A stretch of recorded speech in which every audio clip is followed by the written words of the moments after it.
Eh bien, c'est une réunion qui a d'abord duré longtemps, plus d'une heure. En arrivant, le syndicaliste qui représentait le syndicat Alliance a dit qu'il était là pour essayer d'obtenir de François Hollande ce qu'il avait obtenu de Nicolas Sarkozy un peu plus tôt en Seine-Saint-Denis, à savoir la présomption de légitime défense. Mais il semble qu'une fois arrivé dans le bureau de François Hollande, le reste des syndicalistes se soit désolidarisé de cette demande et insisté surtout sur un point, là, le respect de la présomption d'innocence, un point sur lequel ils ont reçu le soutien de François Hollande, comme le raconte Claude Barthelone, qui était présent à cette réunion.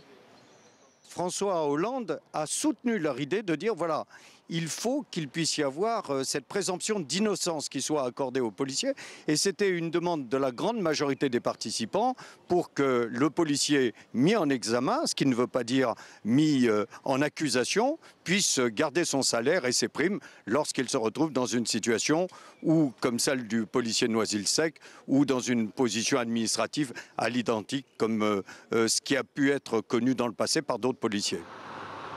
Une réunion évidemment éminemment politique dans cet entre-deux tours. Claude Barthelone a d'ailleurs insisté sur les propos de Claude Guéant qui aurait dit en janvier dernier qu'il n'était pas favorable à cette présomption de légitime défense, qu'il aurait même qualifié à l'époque de permis de tirer pour les policiers. Claude Barthelone qui dit donc que Nicolas Sarkozy aurait tout simplement changé d'avis puisque Marine Le Pen est arrivée en 3e position et qu'il faut donc aller chercher sur ses thèses.